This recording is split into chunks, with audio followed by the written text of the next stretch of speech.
Listen up. This just in. All the gossip. The Rumor Report. Gossip. With Angela Yee. It's the Rumor Report. The Breakfast Club.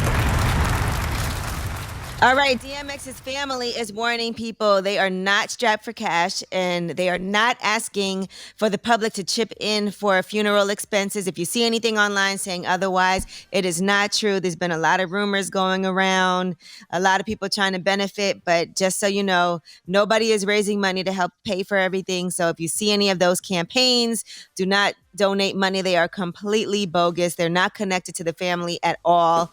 There's also been rumors that Jay-Z and Beyonce bought DMX's masters for $10 million. That's not true either.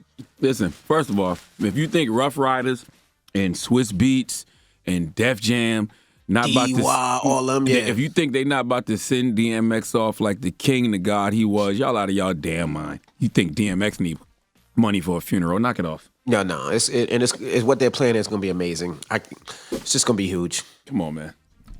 How dare y'all disrespect Rough Riders and Swiss Beats like that? For the disgusting people that are starting these fake accounts and trying to benefit off of that, disgusting. But I know people might be looking and see things and think they're doing something positive by giving money for it, but no, it's not real. Right. All right. Now, I told you guys I did this sit-down interview with Quando Rondo. We were actually in New Orleans when we did this. And some of the things that he talked about, and this is just a small part, we actually talked for like a couple of hours.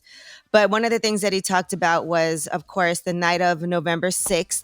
That's the night that King Von was shot and killed, the tragic night that happened. And Quando Rondo was giving his side of the story, which he has not done previously.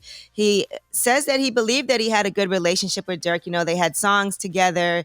He thought they were cool. He didn't even know there were any issues with Lil Durk and King Von. All right, he was talking about Little Durk there because Little Durk was on his album, and he didn't know that there was any problems with them. Now, Quando Rondo also talks about the night and all the incidents that led up to him even being in the parking lot that night.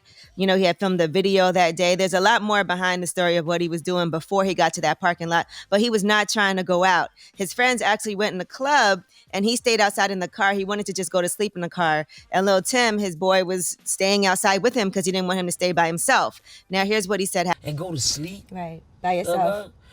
Boom, bam. I walk from the car. I turn around to walk up. I see a group of, it's like I had an out-of-body experience. I refuse to believe you spoke to him for 2 hours.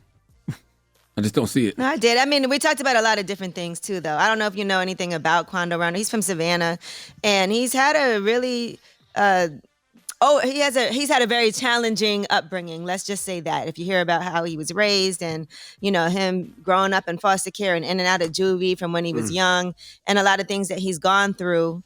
And we were talking about, he's not even supposed to be here right now. Just the success that he's had thus far.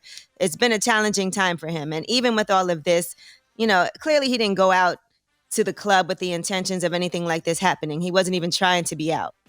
And so it was just a really tragic night, but he did want to be able to tell his side of the story. It's just a very serious game, so just be careful. I got a bunch of texts yesterday, be like, you can't, I'm like, what's going on? You good in Chicago? I'm like, what are you talking about? And then I guess you released your interview, but just, You good in just Chicago? be careful. What the hell does that mean?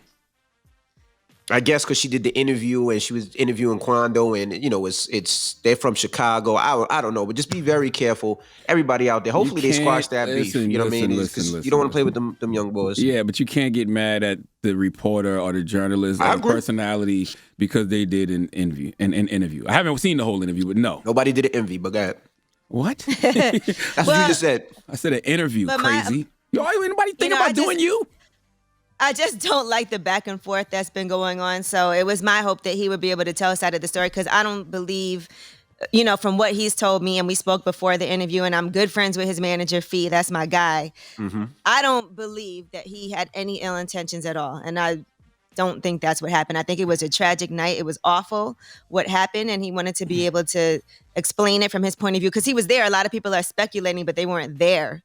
You know, I don't know nothing about them young boys' situation. Account. Yeah, I don't know nothing about their situation, but I also will say, you know, in regards to their back and forth, there's nothing you can do about that. Somebody died. You know what I'm saying? There's going to always be a back and forth between them. And even in this interview, he spoke very respectfully when he spoke of Von and Durk. So You know, and a lot of things that he talks about later on. He talks about, obviously, he's the first artist that signed to NBA YoungBoy. He talks about their relationship, and, you know, you'll see. It's very interesting, though, what he had to say. So, and he's only 21 years old. All right, that is your rumor report. All right, thank you, Missy. Charlamagne, who you giving that donkey to? Man, I need Officer Kim Potter to come to the front of the congregation. We'd like to have a word with her this morning. And I think President Biden needs to come to the front of the congregation, too. We need to have a word with him as well. All right, we'll get to that next. It's The Breakfast Club. Good morning.